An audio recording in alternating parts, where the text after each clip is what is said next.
One of our top stories, though, the safe return of 3-year-old Kienan Hebert to his Sparwood, BC home Sunday morning has been billed as a miracle. But the police are still looking for Kienan's suspected kidnapper and sex offender, Randall Hopley. With more on how an investigation like this unfolds, I'm pleased to be joined by Dave Perry, CEO of Investigative Solutions Network. And Dave, it should also be said that you're a former Toronto police officer, police detective actually, and you were the lead investigator in both the Holly Jones and Cecilia Zhang murders, very high-profile cases here in Toronto. So this is certainly something you know about. Obviously, those cases didn't have the somewhat happy ending that the Kienan Hebert case had. But do you see any similarities between them? Well, I think the similarities are, at least in one particular case that I worked on, is the fact that it appeared that this little boy Kienan was abducted by a convicted sex offender. So they knew quite early in the investigation that they were dealing with an offense that has a sexual basis to it. And statistically, that puts us in a very difficult position because quite often these cases don't turn out to be good news stories. And unfortunately, both in Holly Jones and Cecilia Zhang, those cases ended tragically.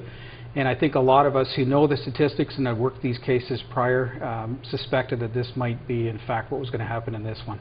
Right. And, I mean, this took everybody by surprise. Yeah, this is one of those ones that we can truly celebrate, regardless of how we view the investigation going. The fact remains that the focus of the police and that entire community was to rescue this child and get this child back. And no matter how that happened, that's what we need to focus on. This is a very good news story. So let's talk about that for a moment, because there have been a lot of questions raised about how whoever it was that had him, because nobody's been convicted, nobody's even been tried. So whoever had him, a lot's been made about how they got him back into the family home without police knowing. The house had been or was about to be released as a crime scene, and that's not unusual along that timeline, right? That's not unusual in a case where a child's abducted from a home, and again, these are rare, but when that happens, you take your time and you do a proper examination of the home. You process the crime scene as best you can and as quickly as you can. And the cases that I've worked on, part of the strategy is to get the family back in there as soon as possible. There's enough going on. There's enough stress and trauma being experienced by that family without having the additional trauma of them being uprooted from their own home. So it would be quite proper to release that crime scene as soon as possible.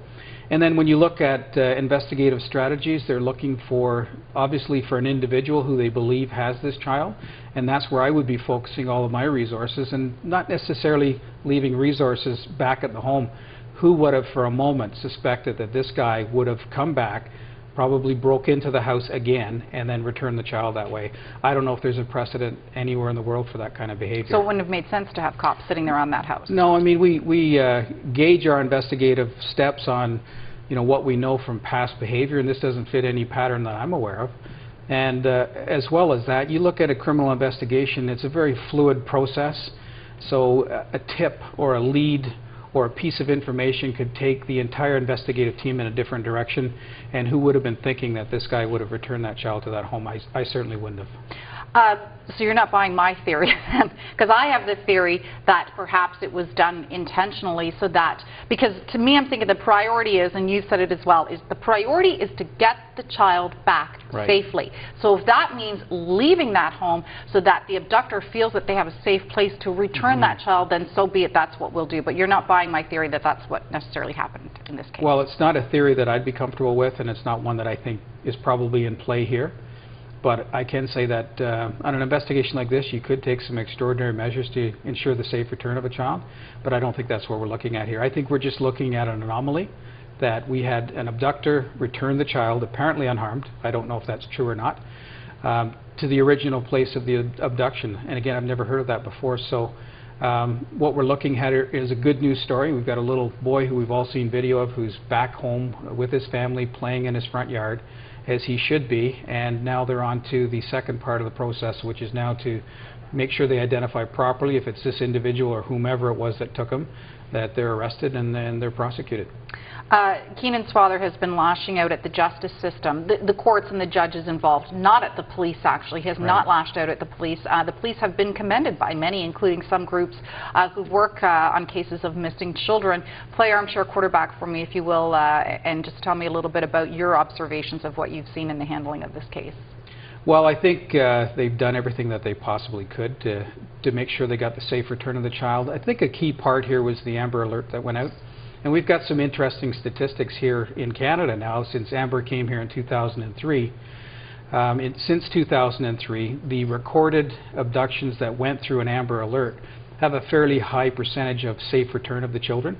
And that's a statistic that really is it flies in the face of the statistics prior to that. So I don't know if this is a little bit of an anomaly since 2003 or Amber's having that much of an impact here. I suspect it's the later.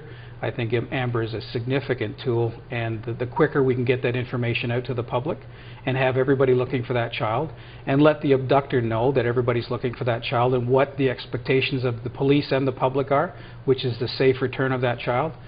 I think for people who have remorse, possibly, or at least have some kind of a soul, they might in fact listen to some of this. Nobody knows if that's the case here or not, but hopefully they're listening and they watch the family's plea and they think, okay, I've made a huge mistake here and I'm going to do what's right, and that's to return the child. And I hope that's the case here. I'm going to have everybody screaming at me because I am out of time, but I do want to ask you one very quick question about Amber Alert, because a lot has been made about the timing of it. Right. Clarify, Amber Alert, you need to have, there are certain parameters before you can issue an Amber Alert, right? You do. Prior to the tragic case of Tori Stafford, you had to have a confirmed abduction. Nowadays, I think the policy has been somewhat rewritten in that if the lead investigative police service has a very strong belief that there's an abduction, they'll now do an alert.